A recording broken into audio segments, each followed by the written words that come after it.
당장 여기서 나가, 늙은 창녀야. 여보, 제발 그만해. 당신 미쳤어.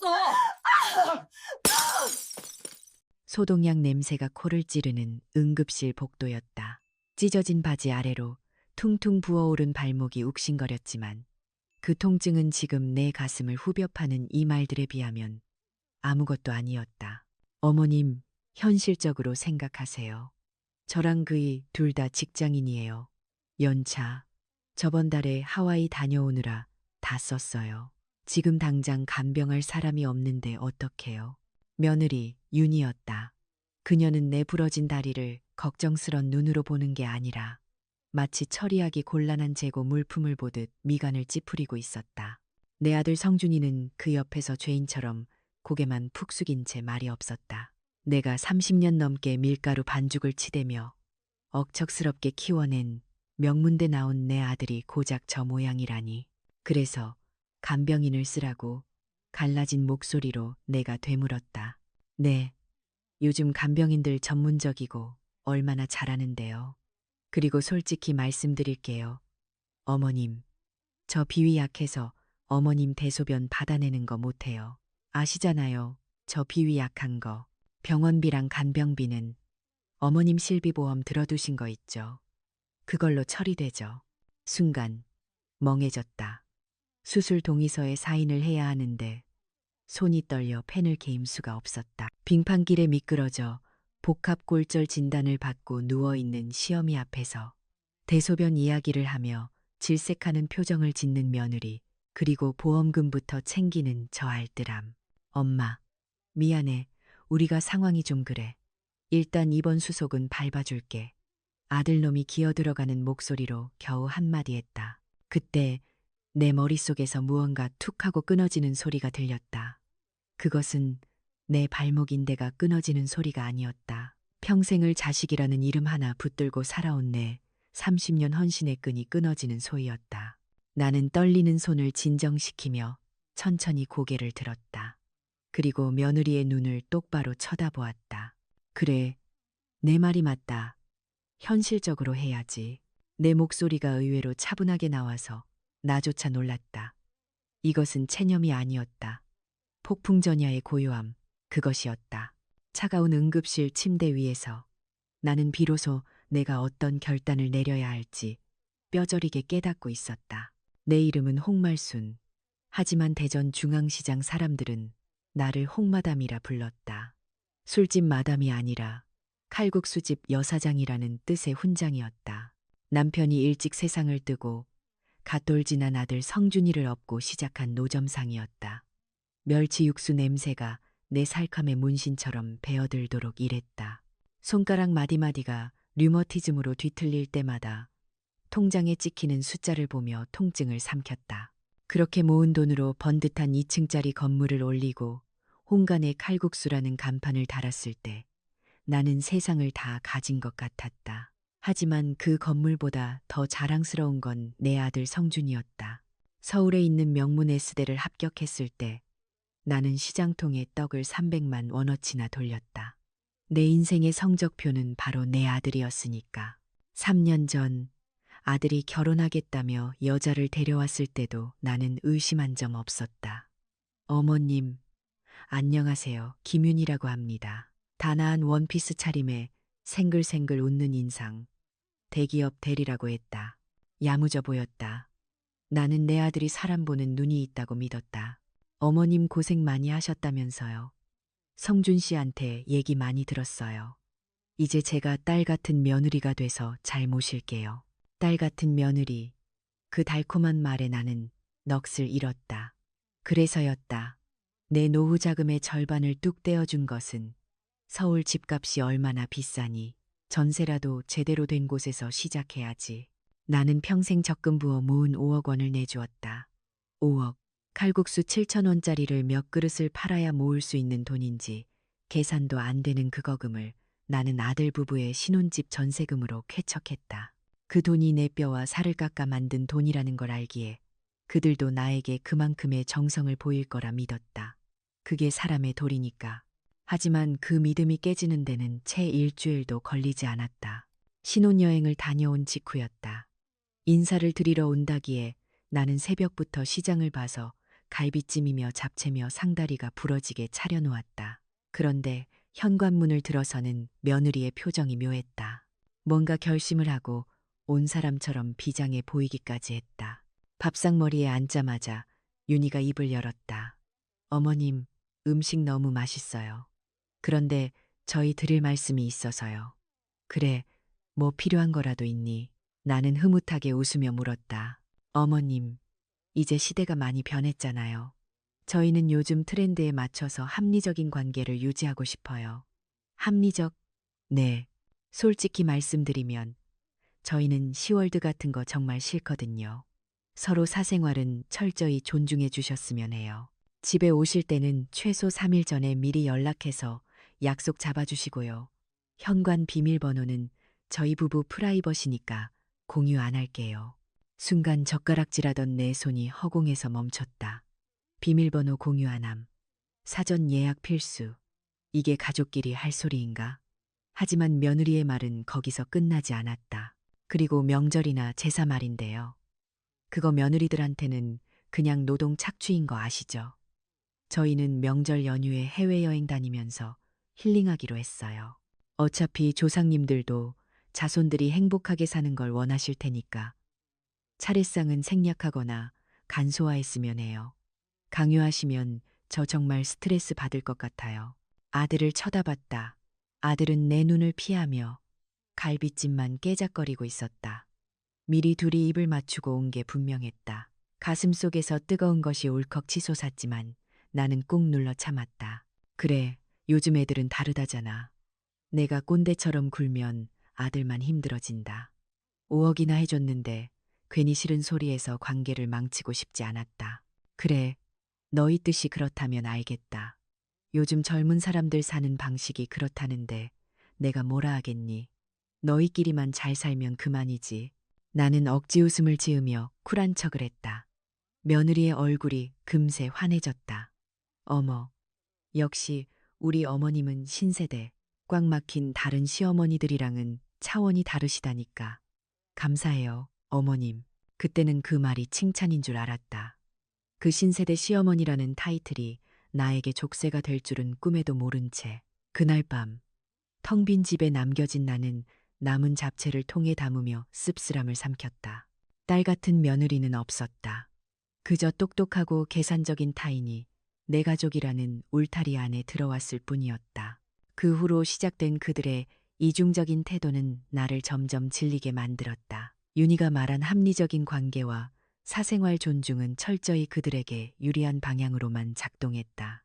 시어머니의 간섭은 꼰대지지고 사생활 침해였지만 시어머니의 경제적 지원과 노동력 제공은 가족의 당연한 사랑으로 포장되었다. 주말이면 며느리에게서 전화가 왔다. 안부 전화가 아니었다. 주문 전화였다.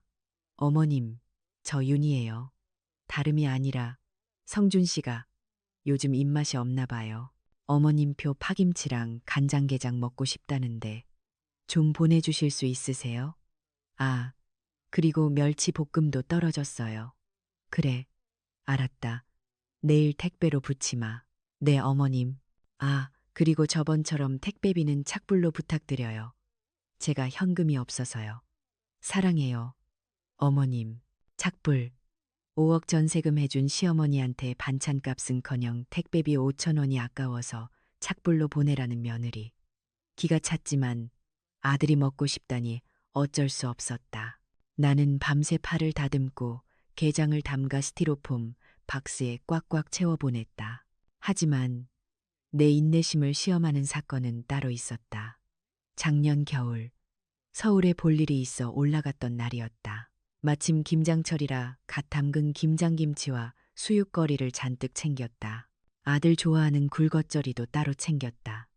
양손이 끊어질 듯 무거웠지만 아들 내외가 맛있게 먹을 생각을 하며 서울역에서 택시를 잡아타고 아들네 아파트로 향했다.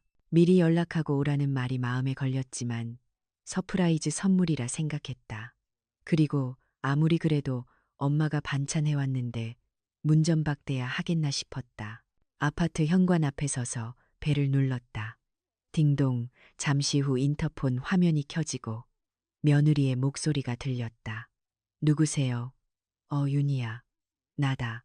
김장 김치 좀 가져왔다. 문 좀 열어라. 잠시 정적이 흘렀다.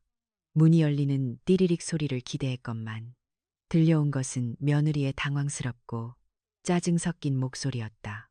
어머님, 지금 연락도 없이 오신 거예요?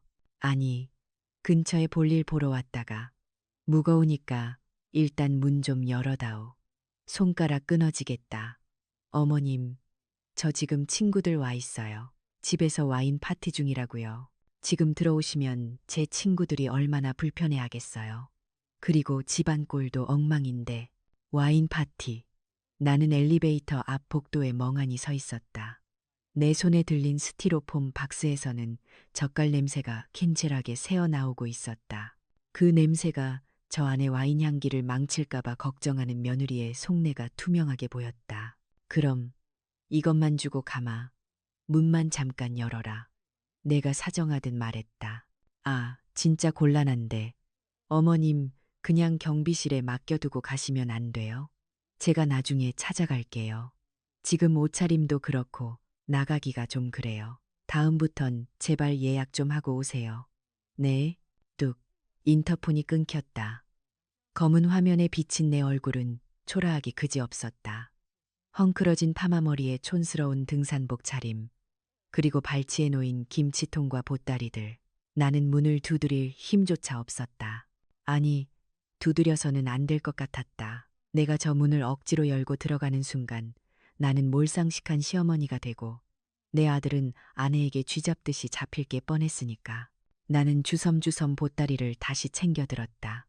경비실까지 걸어가는 그 짧은 복도가 천리길처럼 멀게 느껴졌다. 경비 아저씨에게 짐을 맡기며 우리 며느리가 좀 바빠서요 라고 변명하는 내 자신이 너무나 비참했다.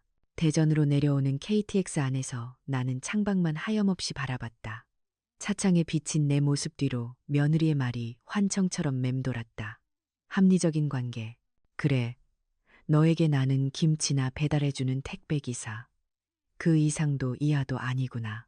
그날 나는 맹세했었다.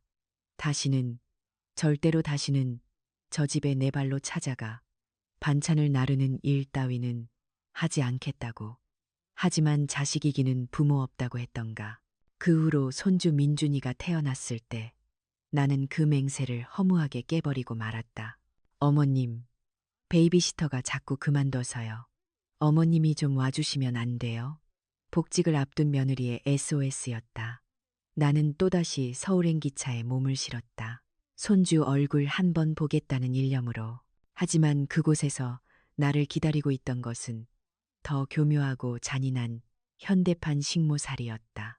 그리고 그 모든 참음의 결과가 바로 오늘 이 차디찬 응급실 바닥이었다. 다시 현재 의사가 다가와 수술 일정에 대해 설명하기 시작했다. 환자분, 복합 골절이라 수술이 시급합니다. 핀을 박아야 하고요. 연세가 있으셔서 회복이 더딜 겁니다. 최소 2주는 입원하셔야 하고 퇴원 후에도 한 달은 절대 안정 취하셔야 합니다. 의사의 말이 끝nak 무섭게 며느리가 끼어들었다. 선생님, 간병인 협회 전화번호 좀 알 수 있을까요? 저희가 당장 오늘 밤부터 사람이 필요해서요. 일말의 망설임도 없는 그 신속함. 아들놈은 여전히 내 눈치를 보며 우물쭈물하고 있었다. 엄마, 내가 주말에는 올게. 평일엔 회사 때문에. 나는 쓴웃음을 지었다. 주말에 온다고. 내 처가 주말에 호캉스 예약해 놨다던데. 그 위약금은 누가 물고. 보나마나 주말이 되면 회사에 급한 일이 생겼다며 핑계를 대겠지. 뻔했다. 됐다. 내가 짧게 말했다. 간병인 불러라. 너희 바쁜데 패 끼치기 싫구나. 어머, 정말요, 어머님. 역시 어머님은 쿨하세요. 제가 바로 알아볼게요. 비용은 걱정 마세요. 어머님 보험 나오면 그걸로 하면 되니까. 며느리는 반색하며 핸드폰을 꺼내 들었다. 그 모습이 어찌나 가벼워 보이는지 방금 전까지 무겁던 응급실 공기가 다 민망할 지경이었다. 나는 눈을 감았다. 마취 주사가 들어오기 전 마지막으로 맑은 정신으로 해야 할 일을 정리했다. 너희가 원한 게 각자 인생이라고 했지. 똥오줌 못 받아낸다고 했지. 그래, 아주 잘 알았다. 내가 수술대에서 눈을 뜨는 순간부터 나는 너희가 알던 그 호구 시어머니 홍말순을 죽일 것이다. 그리고 너희가 그토록 찬양에 맞지 않는 남남으로서의 예의를 아주 철저하게 뼛속까지 시리게 보여줄 것이다. 수술실 천장의 조명이 흐릿해지며 의식이 멀어져 갔다. 마지막으로 든 생각은 아들도 손주도 아니었다. 대전 변두리에 있는 내 명의로 된 4층짜리 상가 건물. 30억이 넘는 그 건물의 등기권리증이 어디에 있었는지 그것만을 떠올렸다. 마취에서 깨어났을 때 내 곁에는 아무도 없었다. 천장을 휘감는 희뿌연 형광등 불빛과 규칙적으로 울리는 기계음 소리뿐. 타는 듯한 갈증에 입술이 바싹 말라 비틀어졌지만 물 한 모금 떠먹여줄 손길조차 없었다. 아줌마, 정신이 드세요? 무심한 목소리가 커튼 너머에서 들려왔다. 간병인 협회 조끼를 입은 50대 여성이었다. 며느리가 전문적이라고 치켜 세우며 보낸 사람이었다. 그녀는 능숙하게 내 상태를 체크하고 물을 적신 거즈를 입가에 대주었지만 그 손길에는 온기라곤 일지도 섞여 있지 않았다. 철저한 비즈니스, 딱 며느리가 원하던 그 쿨한 관계였다. 나는 욱신거리는 다리를 부여잡고 협탁 위에 놓인 핸드폰을 집어들었다. 부재중 전화는 없었다. 대신 문자 메시지 하나가 와 있었다. 엄마, 수술 잘 끝났지? 윤희가 간병인 불렀으니까 불편한 거 있으면 그쪽한테 말해. 회사 일이 너무 바빠서 주말에나 갈 수 있을 것 같아. 미안해. 간식비 하라고 10만 원 보냈어. 아들 성준이었다. 10만 원. 내가 평생을 바쳐 키운 아들의 효심이 고작 10만 원어치였다는 사실에 헛웃음이 났다. 나는 떨리는 손가락으로 며느리의 SNS를 열어보았다. 혹시나 하는 마음에, 아니 설마 하는 마음에 화면을 켜자마자 눈에 들어온 사진 한 장. 김이 모락모락 나는 야외 온수 풀장. 그 너머로 보이는 눈 덮인 산의 풍경. 그리고 샴페인 잔을 들고 환하게 웃고 있는 며느리의 셀카. 그 아래 달린 해시태그들이 내 심장에 비수처럼 꽂혔다. 호캉스, 겨울여행, 시월드 탈출, 자유부인, 힐링타임, 어머님 쾌유기원 이모티콘. 어머님 쾌유기원이라니. 그 가증스러운 5글자를 보는 순간 내 안에서 마지막까지 붙잡고 있던 미련의 끈이 툭 하고 끊어졌다. 내가 차가운 수술실에서 뼈를 깎는 고통을 겪고 있을 때 그들은 내 돈으로 산 아파트에서 짐을 싸서 내가 준 용돈으로 호캉스를 즐기며 샴페인을 터뜨리고 있었던 것이다. 나는 핸드폰을 꽉 쥐었다. 액정이 으스러질 듯 힘이 들어갔다. 눈물은 나오지 않았다. 대신 가슴속 깊은 곳에서 서늘한 냉기가 퍼져나갔다. 그 냉기는 뇌리까지 차갑게 식혀주었고 내 판단력을 그 어느 때보다 날카롭게 만들었다. 그래, 놀 수 있을 때 실컷 놀아라. 그게 너희의 마지막 파티가 될 테니까. 나는 주소록을 뒤져 김 변호사를 찾았다. 10년 넘게 내 건물의 세무와 법무를 봐주던 사람이었다. 여보세요, 김 변호사님, 접니다. 홍말순이요. 아이고, 사장님. 목소리가 왜 그러세요? 어디 편찮으세요? 다리 좀 다쳐서 병원 신세 좀 지고 있습니다. 거두절미하고 부탁 하나만 합시다. 나는 숨을 고르며 평생을 품어온 내 분신과도 같은 그 말을 내뱉었다. 내 건물, 대전역 앞 상가 그거 금매로 내놓아 주세요. 수화기 너머로 김 변호사가 숨을 들이키는 소리가 들렸다. 네, 사장님, 지금 부동산 경기가 바닥이라 금매로 내놓으면 손해가 이만저만이 아닙니다. 게다가 그거 아드님 주신다고 평생 끼고 계셨던 거잖아요. 상관없습니다. 시세보다 싸게 내놔도 좋으니 가장 빨리 현금화할 수 있게 해주세요. 단, 조건이 하나 있어요. 절대 비밀로 해주세요. 특히 우리 아들놈 귀에 들어가는 날엔 김 변호사님하고도 끝입니다. 알겠습니다. 사장님 뜻이 정 그러시다면. 전화를 끊고 창밖을 바라보았다. 앙상한 겨울 나뭇가지가 바람에 흔들리고 있었다. 30억, 내 피와 땀, 내 젊음과 맞바꾼 그 건물이 사라진다고 생각하니 가슴 한구석이 뻥 뚫린 듯 허전했다. 하지만 그 허전함은 곧 통쾌함으로 채워질 것이다.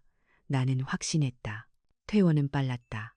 2주가 채 지나지 않아 나는 퇴원 수속을 밟았다. 물론 아들 내외는 코빼기도 비치지 않았다. 어머님 퇴원 축하드려요. 제가 일이 있어서 못 가봐요. 택시 타고 가세요. 라는 며느리의 영혼 없는 문자가 전부였다. 집으로 돌아온 나는 가장 먼저 식당으로 향했다. 깁스를 한 채 목발을 짚고 들어서는 나를 보고 직원들이 깜짝 놀라 달려왔다. 사장님, 아직 나오시면 안 되는데. 나는 주방장이자 매니저인 박 실장을 불렀다. 성실하고 음식 솜씨도 좋아. 내가 아들처럼 아끼는 직원이었다. 박 실장, 오늘부터 자네가 사장해라. 네, 그게 무슨 말씀이세요? 나 이제 칼국수 반죽 안 만질란다. 가게 운영전권 자네한테 줄 테니 매달 수익금의 30%내만 내 통장에 꽂아줘. 나머지 수익은 자네랑 직원들이 알아서 나누고 대신 맛 변하면 바로 계약 해지다. 박 실장의 눈이 휘둥그레졌다. 당연했다. 이 가게는 월 매출이 억소리 나는 알짜배기였으니까. 아들 성준이는 늘 나중에 회사 때려치우면 엄마 가게 내가 물려받아서 프랜차이즈 할 거야라고 입버릇처럼 말했었다. 나는 그 꿈을 내 손으로 산산조각 내버린 것이다. 사장님, 정말이세요? 아드님은요? 그놈은 국수 삶을 자격 없다. 내 말대로 해. 가게 정리를 마치고 집으로 돌아온 나는 거실 소파에 앉아 며느리에게 전화를 걸었다. 이제 덫을 놓을 차례였다. 심호흡을 한 번 크게 하고 목소리 톤을 한껏 부드럽게 가다듬었다. 어머님, 웬일이세요? 저 지금 근무 중이라 바쁜데. 며느리의 목소리엔 은근한 짜증이 섞여 있었다. 예전 같았으면 미안하다며 황급히 끊었겠지만 지금은 아니었다. 오냐, 윤희야. 바쁜데 미안하구나. 다름이 아니라 내가 병원에 누워있는 동안 곰곰이 생각을 좀 해봤다. 무슨 생각이요? 며느리의 목소리에 경계심이 서렸다. 또 돈 달라고 할까봐, 혹은 와서 수발들라고 할까봐 겁먹은 기색이 역력했다. 네가 응급실에서 했던 말 말이다. 각자 인생 책임지자던 그 말. 내가 곰곰이 생각해보니 네 말이 구구절절 옳더라. 늙은이가 주책맞게 자식들한테 기대려 했던 게 부끄럽더구나. 수화기 너머의 침묵. 며느리가 머리를 굴리는 소리가 여기까지 들리는 듯했다. 그래서 결심했다.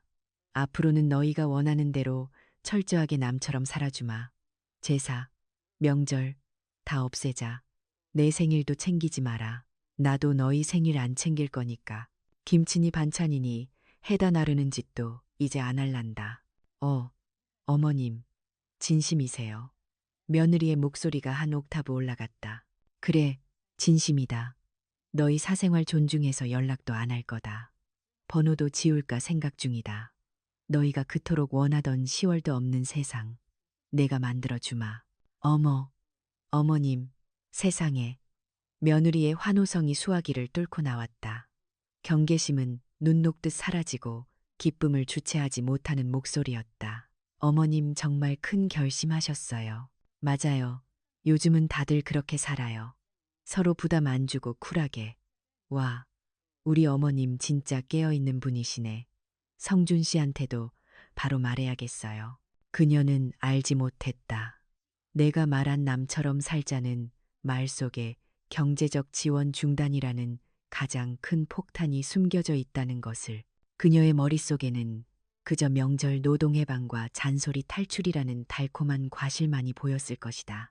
그래, 좋아해주니 나도 기쁘구나. 그럼 이제부터 우린 진짜 남이다. 끊는다. 네, 어머님, 건강하세요. 사랑해요. 사랑해요. 역겨움이 치밀어 올랐지만 꾹 참았다. 통화, 종료 버튼을 누르는 내 손끝이 짜릿했다. 이것으로 1차 작업은 끝났다. 그들은 이제 방심할 것이다. 시어머니가 드디어 굴복했다고, 자신들의 합리적인 개인주의가 승리했다고 믿으며 승리감에 도취될 것이다. 그로부터 일주일 후 건물 매각 대금이 입금되었다. 통장에 찍힌 32억이라는 숫자를 보고 또 봤다. 평생 만져본 적 없는 거금이었다. 세금을 제하고도 입이 떡 벌어지는 액수였다. 나는 그 길로 서울 근교에 있는 최고급 실버타운 노블 포레스트로 향했다. TV 드라마에서나 보던 곳이었다. 호텔 로비 같은 입구, 24시간 상주하는 의료진, 수영장, 골프장, 사우나, 그리고 셰프가 차려주는 영양식까지. 입주 보증금만 10억, 월 생활비가 500만 원인 상위 1%를 위한 요양시설. 상담실장이 나를 위아래로 훑어보았다. 내 낡은 등산복과 목발을 보며 의구심을 품는 눈치였다. 어르신, 이곳은 예약제로 운영되며 입주 비용이. 나는 가방에서 통장 사본을 꺼내 탁자 위에 올려놓았다. 제일 좋은 방, VIP실로 계약합시다. 지금 당장. 실장의 눈이 휘둥그레지더니 태도가 180도 바뀌었다. 아이고, 사모님. 몰라 뵀습니다. 이쪽으로 모시겠습니다. 나는 계약서에 도장을 찍었다. 쾅. 그 붉은 인주 자국이 마치 내 새로운 인생의 시작을 알리는 신호탄처럼 보였다. 10억. 아들 신혼집 해주고 남은 돈을 아끼고 아껴 아들놈 사업 자금으로 줄까 했던 돈이었다. 그 돈을 오롯이 나를 위해 썼다. 기분이 어땠냐고? 죄책감, 아쉬움, 천만에 내 평생 마신 사이다를 다 합친 것보다 더 시원하고 짜릿했다. 가슴속을 꽉 막고 있던 고구마 100개가 한 번에 내려가는 기분이었다. 계약을 마치고 나오는 길 백화점에 들렀다. 평생 시장 바닥에서 5천 원짜리 티셔츠만 사입던 내가 난생 처음으로 명품관에 들어갔다. 이 가방 주세요. 저 코트도요. 아, 저 스카프도 색깔별로 다 포장해 주세요. 직원들이 내 주위를 벌떼처럼 에워쌌다. 거울 속에 비친 내 모습은 더 이상 멸치 육수 냄새나는 국수집 아줌마가 아니었다. 돈 있고 능력 있고 자식 눈치 안 보는 골드 그레이였다. 쇼핑백을 양손 가득 들고 돌아오는 차 안에서 핸드폰이 울렸다. 아들 성준이었다. 엄마, 윤희한테 얘기 들었어. 엄마가 우리 배려해서 신경 안 쓰기로 했다며. 고마워. 사실 나 요즘 회사 일 때문에 좀 힘들었거든. 엄마까지 챙기려니 벅찼는데 이해해줘서 다행이야. 나중에 시간 나면 밥이나 한번 먹자. 나중에 시간 나면. 그놈의 나중에는 영원히 오지 않을 것이다. 나는 조소하며 답장을 보내지 않았다. 대신 차단 목록에 아들의 번호를 추가할까 하다가 관뒀다. 아직은 아니었다. 이놈들이 지옥으로 떨어지는 꼴을 실시간으로 목격하려면 창구 하나는 열어둬야 했다.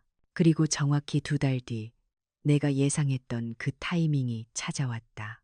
아들 내외가 파놓은 함정에 그들 스스로가 걸려 넘어지는 순간이.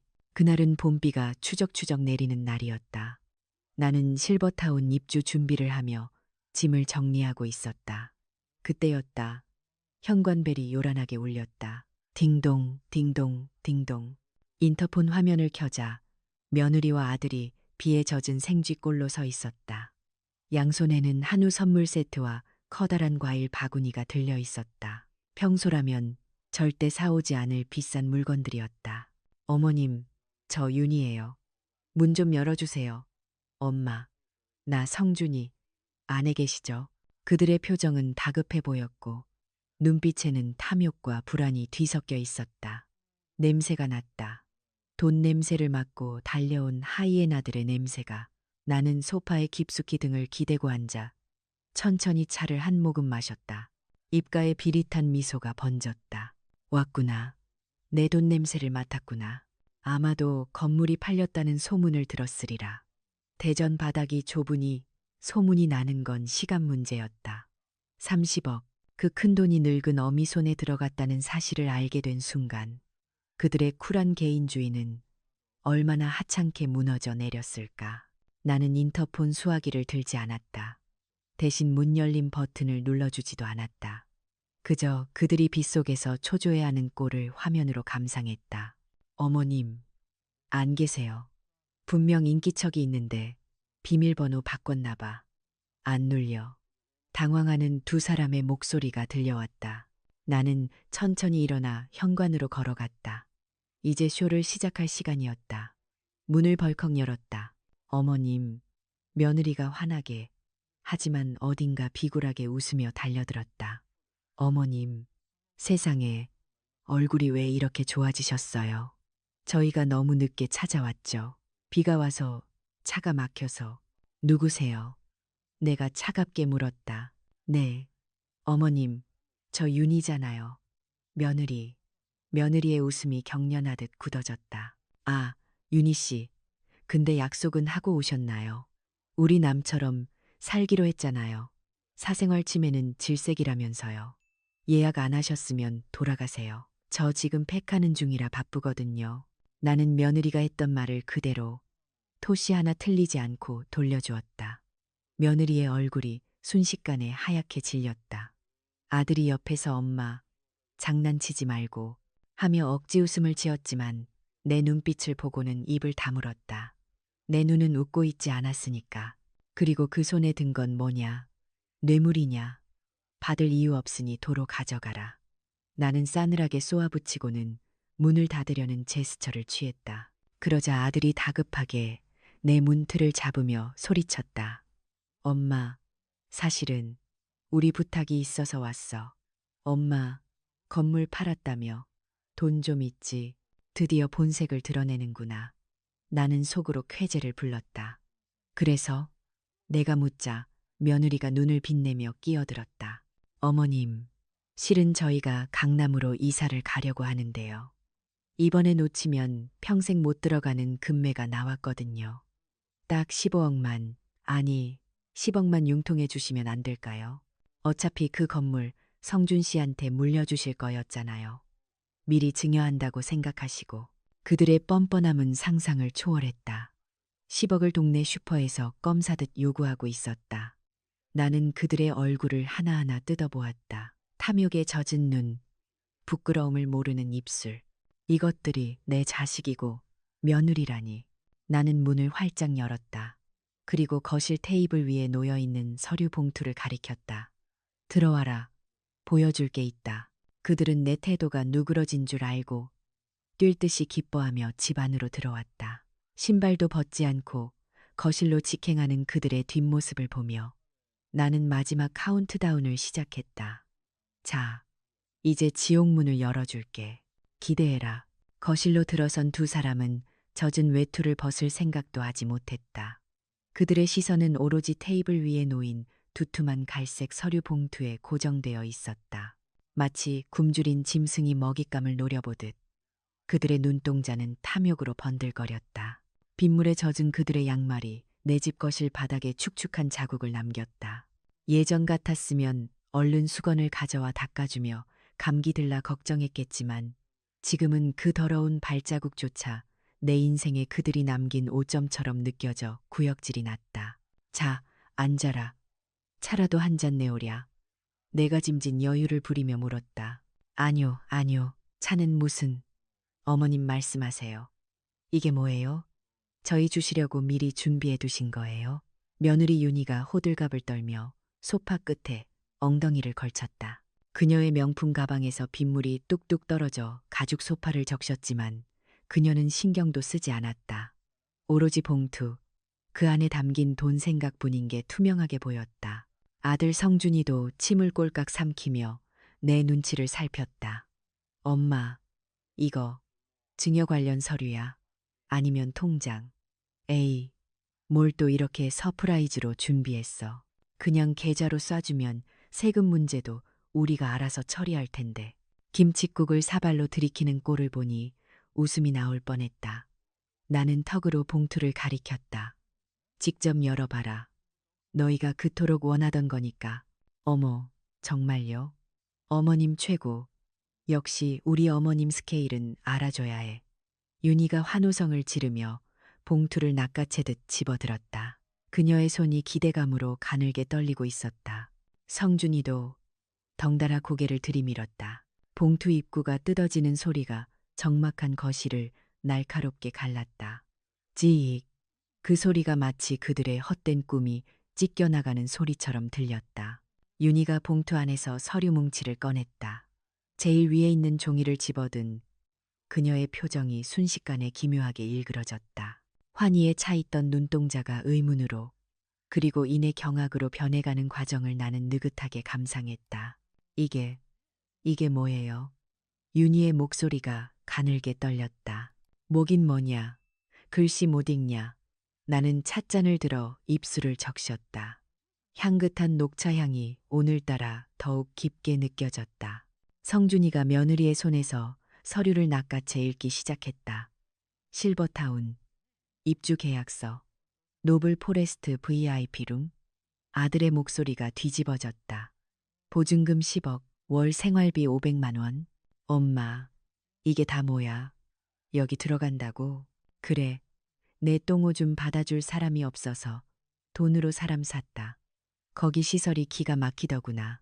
밥도 호텔 셰프가 해주고 빨래며 청소며 손 하나 까딱 안 해도 다 해준다더라. 아니, 엄마, 10억이라니. 미쳤어? 노망났어? 그 돈이면 강남 아파트 갭 투자를 할 수 있는데 그걸 다 날려먹겠다고? 요양원에 10억을 쓰는 노인네가 세상에 어디 있어. 성준이가 벌떡 일어나 소리쳤다. 효자 코스프레는 이미 집어치운 지 오래였다. 앉아라. 아직 다 안 봤잖니. 그 뒤에 것도 봐라. 나는 눈 하나 깜짝하지 않고 말했다. 윤희가 덜덜 떨리는 손으로 다음 서류를 꺼냈다. 그것은 장학재단 기부 약정서였다. 부 10억. 윤희가 비명을 지르듯 외쳤다. 어머님, 진짜 미치셨어요? 10억을 생판 모르는 남들한테 기부한다고요? 저희한테는 한 푼도 안 주시고. 남이라니 미래의 꿈나무들이다. 그리고 너희가 말했잖니. 남처럼 살자고. 나한테 너희나 저 학생들이나 다를 게 뭐냐. 차라리 고맙다고 인사라도 깍듯이 하는 저 학생들이 너희보다 낫지. 어머님, 윤희가 서류를 바닥에 내동댕이 쳤다. 하얀 종이들이 빗물 젖은 바닥에 어지럽게 흩어졌다. 그녀의 얼굴은 이제 불그락 푸르락하다 못해 검게 죽어가고 있었다. 본색이 드러나는 순간이었다. 어머님, 지금 저희랑 장난하세요. 사람 놀리는 것도 유분수지 오라가라 해놓고 엿먹이시는 거예요? 저희 강남 아파트 가계약금 걸어놨단 말이에요. 1억이요. 1억. 그거 날리면 어머님이 책임지실 거예요. 아, 그랬구나. 1억. 이미 저질러 놨구나. 내 돈이 제 돈인 줄 알고 미리 샴페인을 터뜨렸구나. 꼴 좋다. 누가 가계약 걸라고 시켰니? 내 욕심이 시킨 거지. 그리고 1억. 그게 내 알바냐. 각자 인생, 각자 책임.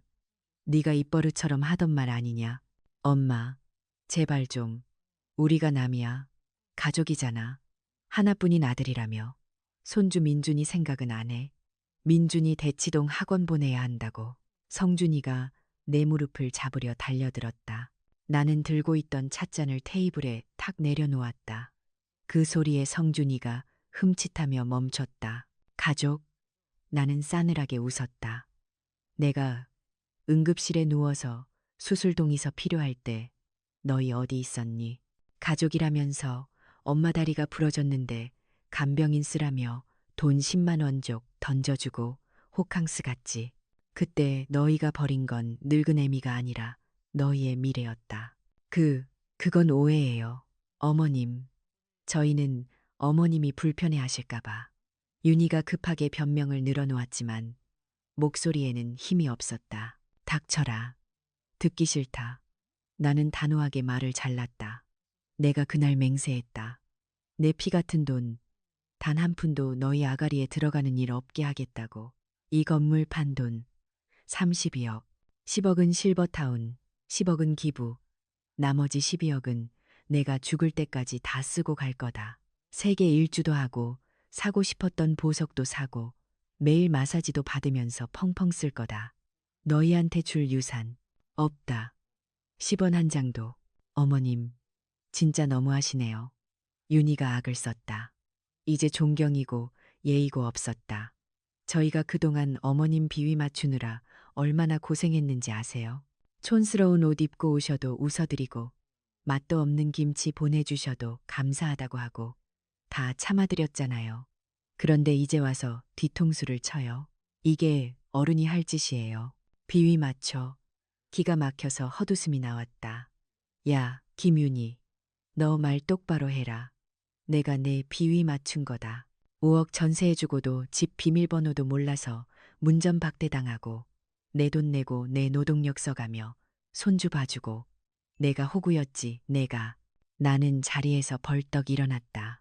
수술한 다리가 욱신거렸지만 분노가 고통을 잊게 했다. 그리고 촌스러운 옷, 맛없는 김치, 그래. 그거 다 내 피땀으로 만든 거다. 그거 팔아서 너희 집 해줬고 그거 팔아서 내 남편 대학 보냈다. 네가 깔보던 그 멸치 냄새 나는 돈 덕분에 네가 지금 명품 두르고 사모님 소리 듣는 거야. 이건방진거사. 내 호통에 집안이 쩌렁쩌렁 울렸다. 윤희는 기에 눌려 뒷걸음질 쳤고 성준이는 바닥에 주저앉아 머리를 감싸 쥐었다. 엄마, 진짜야. 진짜 우리 안 도와줄 거야. 이번 한 번만 도와주면 안 돼. 나 이번에 강남 못 들어가면 회사에서 친구들 사이에서 개무시당해. 엄마 아들이 무시당하고 살아도 좋아. 성준이가 찌질하게 울먹거렸다. 저런 놈을 믿고 내 노후를 걸었다니. 내 눈을 찌르고 싶은 심정이었다. 성준아, 나는 차분하게 아들을 불렀다. 무시당하는 게 싫으면 내 능력으로 증명해라.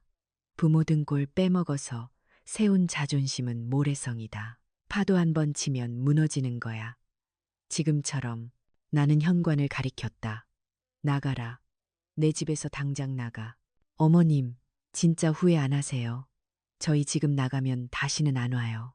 민준이, 절대 못 보여드려요. 고독사 하셔도 장례식장에 발도 안 들일 거라고요. 윤희가 마지막 발악을 했다. 협박, 자식을 볼모로 한, 그리고 늙은이의 가장 큰 공포인 고독사를 무기로 한 협박. 하지만 그녀는 틀렸다. 나는 더 이상 외로움을 두려워하는 늙은이가 아니었다. 돈이 있는 노인은 외롭지 않다. 오히려 돈을 노리고 달려드는 파리떼 때문에 귀찮을 뿐이지. 고독사, 걱정 마라. 실버타운에서 내 장례 절차까지 다 계약해놨다. 상주, 필요 없다. 내 재산 기부받은 재단 이사장님이 상주서 주기로 했으니까. 너희보다 훨씬 사회적 지위 높고 점잖은 분이다. 너희 같은 불효자들보다 100배 낫지. 윤희의 입이 떡 벌어졌다. 완벽한 패배였다. 더 이상 나를 공격할 무기가 없었다. 그리고 민준이 보고 싶으면 내가 찾아가마. 학교 앞으로 찾아가서 맛있는 거 사주면 그만이야. 할머니가 부자인데 손주가 안 따를까봐. 착각하지 마라. 그리고 정안되면 안 보고 살지 뭐. 자식도 버린 마당에 손주라고 못 버릴까.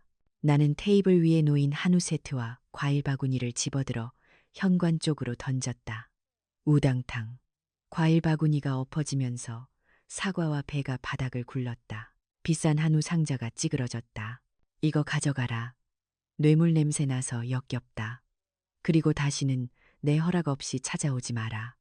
한 번만 더 예의 없이 굴면 그땐 접근 금지 신청 낼 거다. 변호사한테 이미 말해뒀다. 엄마, 어머님, 나가. 내 고함 소리에 두 사람은 쫓기듯 신발을 구겨 신고 도망쳤다. 현관문이 쾅 하고 닫히는 소리가 아까 서류봉투 찢는 소리보다 더 크게 울렸다. 고요가 찾아왔다.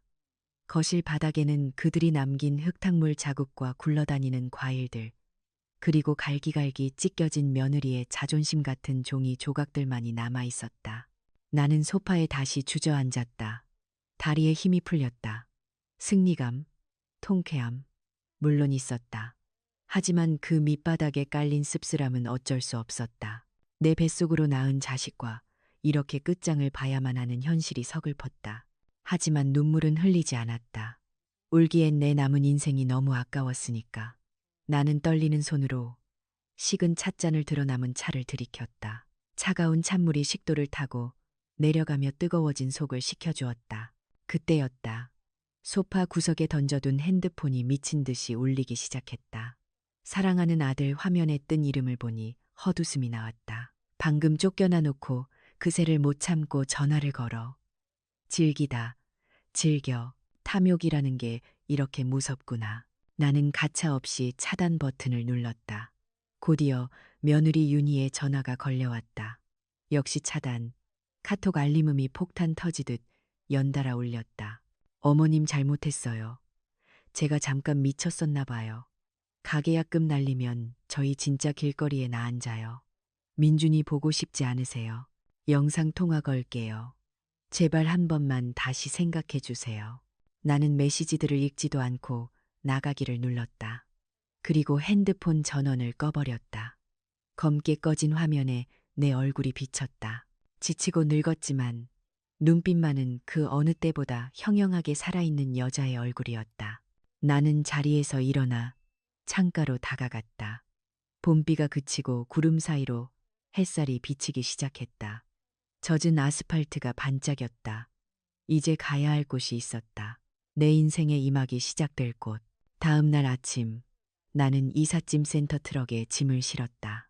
짐이라야 옷가지와 책, 그리고 남편 위패가 전부였다. 가구와 가전제품은 모두 처분하거나 옵션으로 두고 가기로 했다.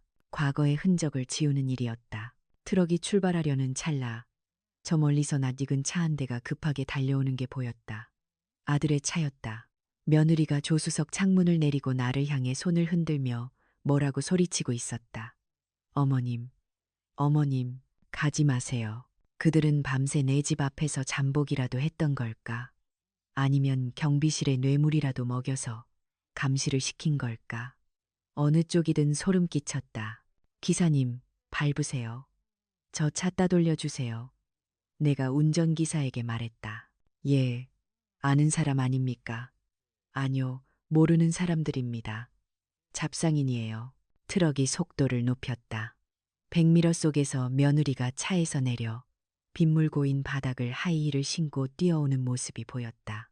우스꽝스러웠다. 그녀가 넘어질 듯 휘청거리는 모습을 보며 나는 창문을 올렸다.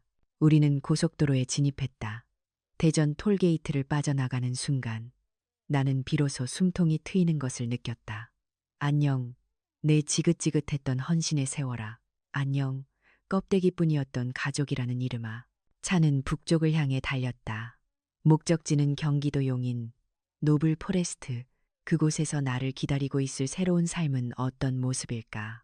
적어도 식은 밥 먹으며 아들 눈치 보고 며느리 비위 맞추는 삶은 아닐 것이다. 하지만 이것으로 끝이 아니었다. 내가 실버타운에 들어간다고 해서 저 끈질긴 하이에나들이 포기할 리가 없었다. 나는 알고 있었다. 그들이 내 평온한 노후를 방해하기 위해 또 다른 꼼수를 들고 찾아올 것이라는 걸. 그리고 나 역시 그들을 맞이할 준비가 되어 있었다. 노블 포레스트에서의 삶은 내가 상상했던 것보다 훨씬 더 달콤했다. 아침 7시 알람 소리가 아닌 창밖의 새소리에 눈을 떴다. 전동 커튼을 걷으면 용인의 푸른 숲이 파노라마처럼 펼쳐졌다. 퉁퉁 부은 다리를 끌고 차가운 부엌으로 나가식은 밥을 물에 말아먹던 내 과거는 전생의 일처럼 아득했다. 나는 호텔식 조식 뷔페에서 갓 구운 빵과 신선한 샐러드를 접시에 담았다. 식당 직원들은 내게 홍 여사님, 오늘 안색이 너무 좋으세요 라며 진심 어린 미소를 보냈다. 그 미소에는 어떤 꿍꿍이나 계산도 없었다. 그저 입주민에 대한 정중한 예우일 뿐. 아이러니하게도 나는 평생을 바친 내 가족보다 돈으로 계약한 이 타인들에게서 더 큰 존중과 위로를 받고 있었다. 홍 여사, 오늘 오후에 도예 수업 같이 갈 거지? 옆 테이블의 최 여사가 말을 걸어왔다. 전직 교장 선생님이었다는 그녀는 나보다 3살 위였지만 우리는 금세 친구가 되었다. 자식 자랑, 손주 자랑이 아닌 나 자신에 대한 이야기를 나눌 수 있는 친구. 그럼요. 그러고 나서 사우나도 가요. 언니. 나는 활짝 웃으며 대답했다. 내 입에서 언니라는 말이 이렇게 자연스럽게 나올 줄이야. 하지만 이 평화가 영원할 수 없다는 걸 나는 알고 있었다. 그들은 끈질겼다. 입주한 지 보름쯤 지났을 때였다. 보안실에서 인터폰이 울렸다. 홍말순 회원님, 보안팀장입니다. 지금 정문에 아드님과 며느님이 찾아오셨는데요. 들어오게 해드릴까요? 올 것이 왔구나. 나는 찻잔을 내려놓으며 차분하게 말했다. 아니요, 들여보내지 마세요. 잡상인 취급하라고 말씀드렸잖아요. 아, 그게 상황이 좀 그렇습니다. 며느님이 바닥에 드러누워서 고래고래 소리를 지르고 계셔서요. 경찰을 부르겠다고 해도 막무가내입니다. 다른 입주민들 보기도 좀 그렇고 죄송하지만 나오셔서 정리를 좀 해주셔야겠습니다. 한숨이 나왔다. 바닥에 드러누워 명품만 두르고 다니던 그 고고한 김윤희가 나는 카디건을 걸치고 로비로 향했다. 엘리베이터 거울에 비친 내 모습은 당당했다. 더 이상 죄인처럼 움츠러든 시어머니가 아니었다. 정문 앞은 아수라장이었다. 육중한 철문 너머로 며느리의 날카로운 비명소리가 들려왔다. 어머님, 어머님 나오시라고 해. 우리 어머님이 여기 계신다고. 내가 며느리인데 왜 못 들어가. 보안 요원 2명이 며느리를 제지하느라 진땀을 빼고 있었다. 그 옆에는 아들 성준이가 고개를 푹 숙인 채 어쩔 줄 몰라 하고 있었고 그 옆에는 내 손주 민준이가 겁에 질린 표정으로 서 있었다. 아이까지 데려오다니. 비겁한 것들. 내가 정문 앞으로 걸어가자 며느리가 나를 발견하고는 철창에 매달리듯 달려들었다. 그녀의 몰골은 처참했다. 머리는 헝클어졌고 화장은 눈물과 땀으로 번져 있었다. 그 잘라빠진 명품 코트에는 흙탕물이 튀어 있었다. 어머님, 문 좀 열어주세요. 제발요. 나는 보안 요원에게 눈짓했다. 철문이 삐걱거리며 열렸다. 하지만 나는 그들을 안으로 들이지 않았다. 내가 밖으로 나갔다. 이것은 내 영역을 지키기 위한 선긋기였다. 꼴 좋구나. 동네 창피하게 뭐 하는 짓들이냐. 내가 팔짱을 끼고 내려다보며 말했다. 그러자 며느리가 내 바짓가랑이를 잡고 무릎을 꿇었다. 어머님, 잘못했어요. 제가 죽을 죄를 지었어요. 제발 한 번만 살려주세요. 저희 진짜 망하게 생겼어요. 망해? 왜? 그 아파트 가계약금이요. 집주인이 계약금 못 돌려준대요. 저희가 잔금을 못 치러서 계약 파기된 거니까 위약금으로 1억을 다 날리게 생겼어요. 거기다가 저희 지금 살던 전셋집도 이미 내놔서 다음 세입자 들어오기로 했거든요.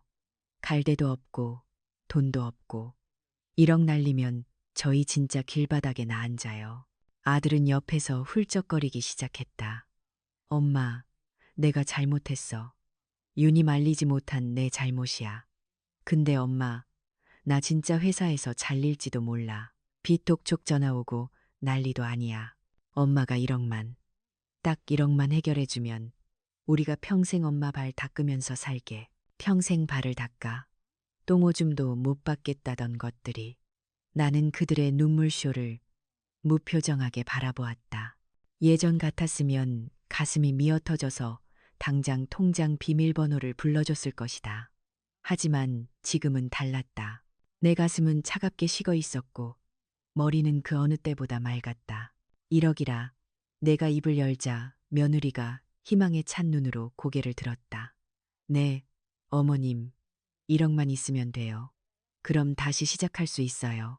나는 허리를 숙여 며느리의 눈을 똑바로 쳐다보았다. 윤희야, 너는 그 1억이 아깝니? 당연하죠. 그게 어떤 돈인데. 저희 전 재산이나 마찬가지예요. 그렇지, 아깝지. 피 같은 돈이지. 그런데 왜 내 돈 30억은 아까운 줄 몰랐니? 내 돈은 하늘에서 떨어진 공돈인 줄 알았어. 너희가 호캉스 즐길 때 내가 뼈 빠지게 번 돈, 그건 안 아깝고 내 실수로 날린 계약금은 아까워. 어머님, 그 1억은 수업료다. 인생 실전이라는 거 배우는 수업료라고 생각해라. 싸게 먹힌 거야. 내가 30억으로 가르쳐 주려던 걸 1억에 배웠으니 얼마나 다행이니. 며느리의 눈동자가 흔들렸다. 내가 지갑을 열 생각이 없다는 걸 깨달은 것이다. 그러자 그녀는 마지막 카드를 꺼내 들었다. 예상했던 대로였다. 민준아, 가서 할머니한테 안겨. 할머니 보고 싶었다고 해. 며느리가 아이 등을 떠밀었다. 8살 민준이가 쭈뼛거리며 내게 다가왔다. 아이의 눈에는 눈물이 그렁그렁했다. 어른들의 탐욕스러운 싸움에 휘말린 아이가 무슨 죄가 있겠는가. 나는 쪼그리고 앉아 아이를 안아주었다. 따뜻했다. 내 핏줄의 온기, 가슴 한구석이 찌릿했지만 나는 이내 마음을 다잡았다. 할머니, 우리 집에 돈 없어서 이사 못 간대요. 엄마랑 아빠랑 맨날 싸워요. 할머니가 도와주면 안 돼요. 아이가 앵무새처럼 엄마가 시킨 말을 달달 외워 읊었다. 나는 아이의 머리를 쓰다듬으며 며느리를 노려보았다. 아이를 앞세워 네가 그러고도 엄마냐. 저도 오죽하면 이러겠어요. 민준이 어머님 손주잖아요. 핏줄이라면서요. 손주가 길거리에서 자게 생겼는데 보고만 계실 거예요. 며느리가 악을 썼다. 나는 품에서 봉투 하나를 꺼냈다. 그리고 민준이 손에 쥐어주었다. 그걸 본 며느리와 아들의 눈이 다시 한번 탐욕으로 번들거렸다. 수표라도 들어있을 거라 기대했겠지. 이게 뭐예요? 수표예요. 아들이 물었다. 아니, 편지다. 네, 편지. 민준이 앞으로 들어놓은 주택청약 통장하고 내가 쓴 편지다. 통장에 500만 원 넣어놨다. 민준이 대학 가면 주려고 했는데 지금 준다. 단, 도장은 내가 가지고 있다. 민준이 성인 되면 내가 직접 줄 거다. 너희가 건드릴 생각 마라. 그리고 나는 자리에서 일어났다. 성준아, 윤희야, 잘 들어라. 이게 내가 너희에게 주는 마지막 선물이다. 장난하세요. 고작 500만 원. 지금 우리 놀려요. 며느리가 봉투를 바닥에 내동댕이 치려고 했다. 그 통장 찢으면 민준이는 정말 아무것도 못 받는다. 내 서슬퍼런 한마디에 며느리의 손이 허공에서 멈췄다. 그리고 너희가 잊고 있는 게 있는데 기부 약정서. 그거 쇼 아니었다. 이미 공증까지 마쳤고 재단의 1차 기부금 송금 끝났다. 건물 판돈 이제 내 수중에 없다. 너희가 여기서 아무리 날뛰어도 나올 돈은 없다는 소리다. 사실은 거짓말이었다. 아직 내 통장에는 넉넉한 노후 자금이 남아 있었다. 하지만 저들에게는 돈이 없다고 해야 포기할 것이었다. 희망 고문이야말로 사람을 가장 피폐하게 만드는 법이니까. 거짓말, 거짓말이죠. 설마 진짜로. 아들이 망연자실한 표정으로 중얼거렸다. 믿기 싫으면 말하라. 하지만 명심해라. 한 번만 더 찾아와서 행패 부리면 그땐 접근 금지가 아니라 내가 가진 모든 법적 수단을 동원해서 너희 회사에 알릴 거다. 부모 돈 뜯어내려다 폐륜 저지른 직원, 회사에서 계속 데리고 있을까? 그것은 확인 사살이었다. 빚더미에 앉은 그들에게 직장마저 잃는다는 건 사형 선고나 다름없었으니까. 두 사람은 얼어붙었다. 더 이상 반항할 힘조차 남아있지 않은 폐잔병의 모습이었다. 나는 뒤도 돌아보지 않고 돌아섰다. 가라. 두 번 다시 보지 말자. 철문이 쿵하고 닫혔다. 등 뒤에서 어머님 하고 부르는 비명 섞인 울음소리가 들렸지만 나는 멈추지 않았다. 로비의 대리석 바닥을 밟는 내 구두 소리가 또각또각 경쾌하게 울렸다. 눈물은 나오지 않았다. 오히려 알터니가 빠진 것처럼 시원했다. 그로부터 1년이 지났다. 인천공항 출국장. 나는 선글라스를 끼고 여유롭게 커피를 마시고 있었다. 내 옆에는 실버타운에서 사귄 언니들이 화려한 휴양지 원피스를 입고 수다를 떨고 있었다. 우리는 오늘 지중해로 떠나는 크루즈에 몸을 싣는다. 핸드폰을 켰다. 차단 메시지함에 쌓인 문자들을 훑어보았다. 엄마, 우리 월세방 구했어. 윤희는 마트 캐셔 알바 시작했어. 나도 대리운전 투잡 뛰어. 어머님 민준이 학원 다 끊었어요. 저 이제 진짜 철드나 봐요. 죄송해요. 생신 축하드려요, 엄마. 선물은 못 보내지만 건강하세요. 비로소 정신을 차린 모양이다. 아니, 정확히 말하면 현실을 직시하게 된 것이겠지. 부모라는 비빌 언덕이 사라지자 그들은 비로소 제 두 다리로서는 법을 배우고 있었다. 1억이라는 수업료는 비쌌지만 그 덕분에 그들은 평생 기생충으로 살 운명을 피한 것이다. 그러니 나는 그들에게 잔인한 어미가 아니라 가장 현명한 스승이었노라고 자부한다. 나는 답장을 보내지 않았다. 대신 삭제 버튼을 눌렀다. 그들의 고생담을 듣고 싶지도 동정하고 싶지도 않았다. 그건 온전히 그들의 몫이니까. 탑승한 내 방송이 흘러나왔다. 홍 여사, 뭐해? 가자. 친구들이 손짓했다. 나는 캐리어를 끌고 게이트로 향했다. 통유리 너머로 거대한 크루즈선이 위용을 뽐내며 서 있었다. 저 배를 타고 바다로 나가면 나는 더 이상 누군가의 어머니, 누군가의 시어머니가 아닐 것이다. 나는 그저 나, 홍말순으로서 파도를 즐기고 석양을 바라볼 것이다. 문득 1년 전 병원 응급실의 차가운 공기가 떠올랐다. 그때 내가 며느리의 말에 상처받아 울기만 했다면, 혹은 아들의 애원에 못 이겨 재산을 털어주었다면 지금의 나는 어떤 모습일까? 아마도 좁은 단칸방에서 김치를 담그며 자식들의 눈치를 보는 초라한 노인네로 늙어가고 있었겠지. 어머님, 똥오줌 받아내는 거 저 못해요. 쿨하게 각자 인생 책임져요. 윤희의 그 말이 귓가에 맴돌았다. 그래, 윤희야, 고맙다. 내 그 싸가지 없는 한마디가 내 인생을 구했다. 내 덕분에 나는 비로소 내 인생의 주인공이 되었다. 나는 환하게 웃으며 비행기 모드로 핸드폰을 전환했다. 세상과의 연결이 끊어지는 순간 진정한 자유가 시작되었다. 눈앞에 펼쳐진 활주로처럼 내 남은 인생도 거침없이 뻗어 있었다. 출발이다. 나는 친구들의 팔짱을 끼고 힘차게 걸음을 옮겼다. 내 인생의 진짜 전성기는 바로 지금부터였다.